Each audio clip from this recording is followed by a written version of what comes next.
नमस्कार. भारताच्या टेक्नॉलॉजीच्या जगात पडद्यामागे खूप काही घडत असतं. अनेक संस्था आहेत ज्या शांतपणे आपलं काम करत असतात. आज आपण अशाच एका अत्यंत महत्त्वाच्या संस्थेबद्दल जाणून घेणार आहोत. चला, या स्रोत सामग्रीच्या आधारे तिची ओळख करून घेऊया. आपण नेहमी टेक रेव्होल्यूशन असं ऐकतो नाही का?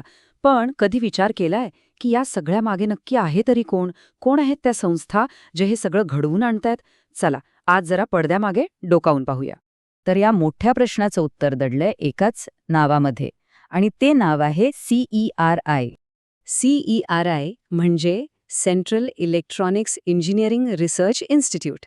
आता हे नाव थोडं मोठं वाटेल, पण सोप्या भाषेत सांगायचं तर ही CSIR म्हणजेच आपल्या देशाच्या वैज्ञानिक आणि औद्योगिक संशोधन परिषदेअंतर्गत काम करणारी एक प्रचंड महत्त्वाची संस्था आहे.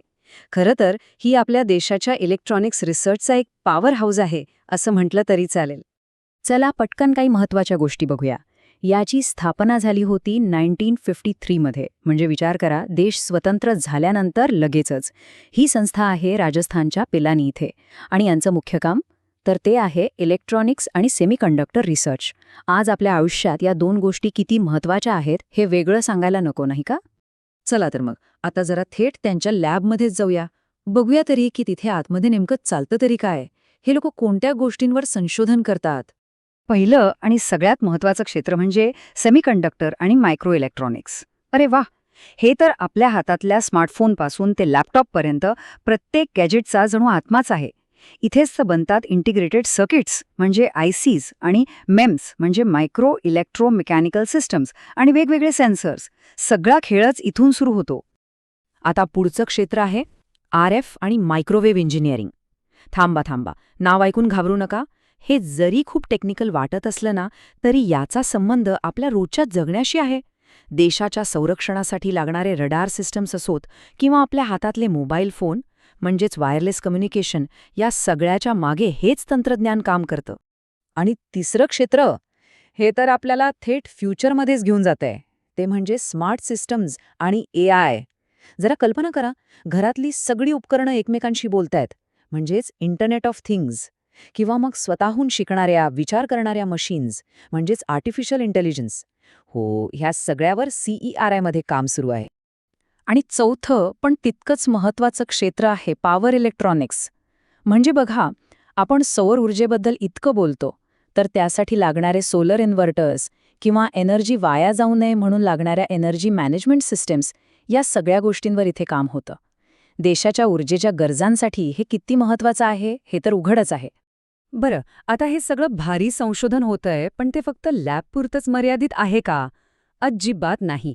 याचा खरा परिणाम म्हणजे रिपल इफेक्ट आपल्या इंडस्ट्रीवर आणि देशावर कसा होतो ते बघणं खूप इंटरेस्टिंग आहे.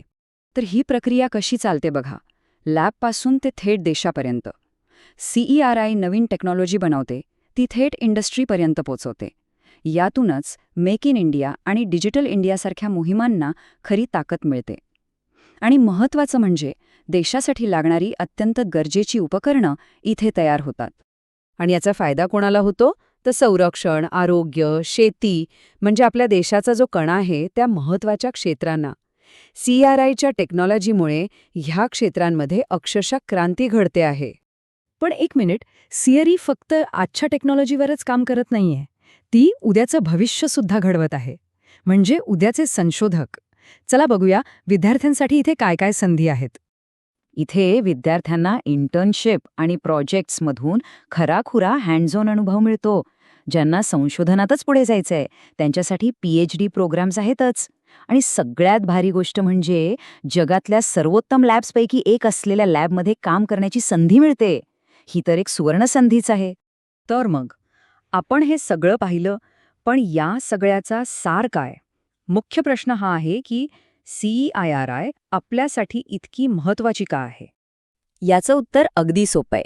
1. कारण ही भारतातल्या इलेक्ट्रॉनिक्स रिसर्चमधली सगळ्यात मोठी एक अग्रगण्य संस्था आहे.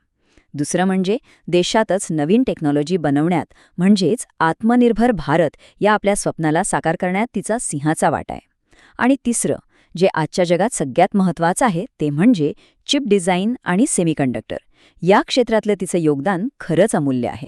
तर मग शेवटी एकच प्रश्न उरतो, भारताच्या टेक्नॉलॉजीचं भविष्य खरंच इथून, याच संस्थेतून घडणार आहे का? येणाऱ्या काळात CERIची भूमिका किती निर्णायक ठरणार आहे, हा विचार नक्कीच करायला हवा.